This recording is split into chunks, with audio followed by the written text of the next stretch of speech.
Hi guys, Double here and welcome to a quick guide to Rogue. Rogue is a DPS class that is also very fun to play in PvP. They use combo points that you can track over here to unleash powerful combos. Let's begin with a quick rundown of the skills. First, we have Charge.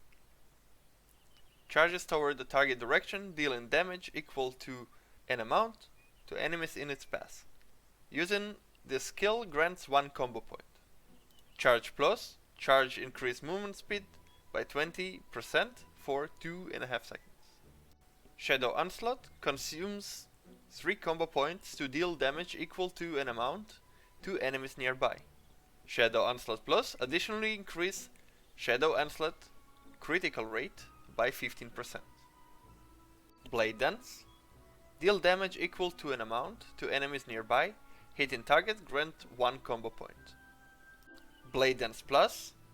Blade Dance has an extra 40% lifesteal. Blade Wielder. Throw a spinning dagger forward, dealing damage equal to an amount to enemies in a cone area and stunning them for half a second. Hitting target grant 1 combo point. Blade Wielder Plus. Enemies hit by the dagger will be stunned for a longer period. Invisibility. Become invisible and increase movement speed by 50%. You may use Cheap Shot to attack. Cheap Shot teleport behind the enemy and deal damage equal to an amount, root them for 3 seconds, and reduce the healing done by 50% for 8 seconds. Using the skill, grant 1 combo point. Invisibility Plus enters a 3-second trickery after invisibility ends, increasing damage done by an additional amount. Deadly Interlink. Rogue gain combo points from normal attacks at an interval of 2 seconds. Consuming 1 combo point grants 1 combo. Combo increases crit rate by 2%, stacks up to 5 times and lasts for 4 seconds. Levels 1 to 50. Put 5 points in Charge, 10 points in Shadow Onslaught, 5 points in Shadow Onslaught Plus, 5 points in Blade Dance, 5 points in Invisibility, and 5 points in Invisibility Plus. You have extra 5 points to allocate wherever you see fit. For PvP, swap Blade Dance with Blade Wielder and max Blade Wielder Plus. At level 50 you can choose your Exaltation and choose either Slayer or Shadowdancer. This video is focused on the Shadowdancer, so let's proceed. Shadowdancer Trail increase crit rate by an amount. Shadow Clone does an amount of damage to surrounding enemies and generates a clone that lasts for 2 seconds, dealing damage to enemies nearby and slowing them. Consume 4 combat points to cast the skill an additional time. Using this skill won't interrupt invisibility.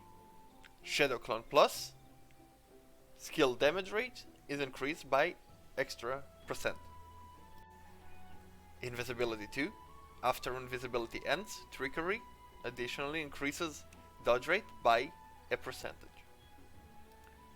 Invisibility 2 Plus additionally increases Trickery's duration by up to 1 second at max level.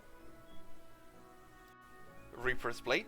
Each crit damage done to the enemy inflicts bleed on them, dealing damage equal to an amount in total.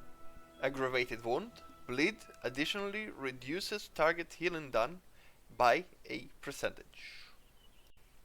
For PvE, put 10 points in Charge, 10 points in Blade Dance, 10 points in Invisibility, 5 points in Invisibility Plus, 10 points in Shadowdancer Trial, 10 points in Shadow Clone, 5 points in Shadow Clone Plus, 5 points in Invisibility 2, 5 points in Invisibility 2 Plus, 10 points in Reaper's Blade. As it's PvE, you do not need the additional effect that the plus skills provide. After that, dump all the rest of your skill points into the all set under the pet tab. And when it's full, you can dump the rest of the points into the all stat of the Shadowdancer tab as well. For PvP, take 10 points in Charge, 5 points in Charge Plus, 10 points in Blade Wielder, 5 points in Blade Wielder Plus, 10 points in Invisibility, 5 points in Invisibility Plus. Max all the skills in the Shadowdancer tab beside the All Stat tab and the HP tab. The rest of the points put in the All Stat under the Pet tab. For runes, you wanna take something like Dennis that provides strength bonuses, or Ari that provides debuff damage boosts in the attack runes. As for the defense runes, it's up to you based on the skill sets you want. As for the rune sets, Assault and Dragon Slay are wonderful choices, as well as Torn and maybe Swiftness or Bat, but you can also go Ocean, the choice is yours. As for pets, on the defensive side you wanna take either Armored Bear, Diamond Dragon or Flame Wielder. And for the damage dealing pets you wanna take either Elemental Fox, Pyro Dragon, Lava Lord, Gale or Angel. Now a quick note here is that those pet recommendations are catered towards more free-to-play players or players that don't pay as much, so keep that in mind.